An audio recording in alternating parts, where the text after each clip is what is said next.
What are the three main things you think the team needs to do in the offseason to be competitive in the next 2 to 3 years? I got one answer there for sure, but I'm working through the next. I'm going to go with three things that are not going to be necessarily, I think, what people would necessarily think. One of them is easy. And right off the rip, you say, I need to go get the offensive line as a centerpiece of what I do. Yeah, I just recounted you guys couple off seasons ago, 3 years ago, Creed Humphrey, desperately needing offensive line. That sound familiar? I mean, why do you think you had me so much in tears going, draft this guy, please? Because it was in that bad a shape at that time. And then we've come through even to last off season, where if you go back and watch my live stream shows, saying previewing the off season and what the Hawks should do, you'll hear me say, leading off the rip, make building the offensive line a strength of your team rather than a weakness every year.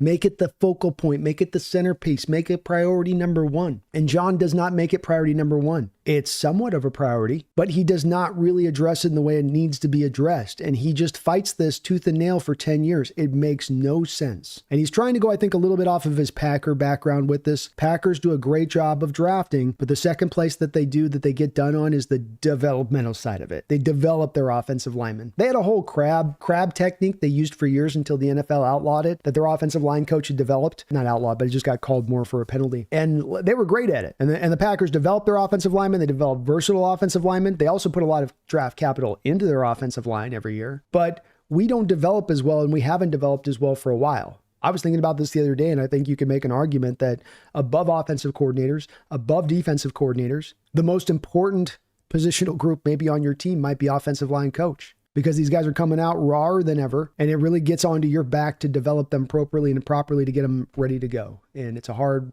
task, as we've seen here. Number one is making the offensive line and building at O'Dwyer a point of priority. Number one. That means money. That means draft capital. That means offloading assets from one area on the team to assets on to this point of the team. Some of this is what that is as well. Stop burying money in the bad. Start looking to put it in the good. So number one to there. Number two is getting the defenders that fit really truly to McDonald's scheme this offseason, more than guys that might even be like uber talented. What do you need in actuality to fit to your scheme for the players? We do not need Mike to fail with players that aren't necessarily quite to his liking of what he needs to make it work. And he's a guy that can get the most out of his talent. There's an area of this I don't have to fit guys into my scheme necessarily, but there's some instinct I might have here that you're having to kind of now, as we've worked on the fly with a couple players here through the last month and a half in trades, finding those kind of personnel guys. Travis Gibson, Roy Robertson Harris, Ernest Jones, physical players, bringing a little bit of a different mentality in here type of players than what we've had in here prior. So there's got to be more of a commitment. And that's not necessarily in putting tons of resources. It's more about fitting the type of player type to the defense that you need to have here for him. So you don't have to make these trades into the early part of the year to try to augment and fix things that probably should have been fixed in the offseason, in my opinion. The third thing would be, can I say offensive line again? The third thing would be, I think, develop the plan for what you want to do at the quarterback position. And that doesn't mean go get the quarterback. What that means is, does John want to do the blueprint of what he did in 2012? Does John want to go and package picks to go get that certain first round guy? Does John want to go look and make a Stafford-like trade for maybe a quarterback that might be in play to be moved out? I'd like to understand what he wants to do and know what he wants to do at the QB position, because your decision this offseason is going to be very important when you're going to have to make a call on this. I don't think you're going to just run through with Geno for another year next year. The quarterbacks of this draft aren't super exciting. There's a pathway here, though, with the quarterbacks not being super exciting this offseason in this draft, that they do have kind of second, third, fourth roundish grades. So they are in that territory of where we saw Russell once drafted, and even guys that might have a lot of starting experience in college going in that area. So maybe there's a chance he tries to replicate something like that, bring a guy in and have him and Hal duke it out and let the best man win. But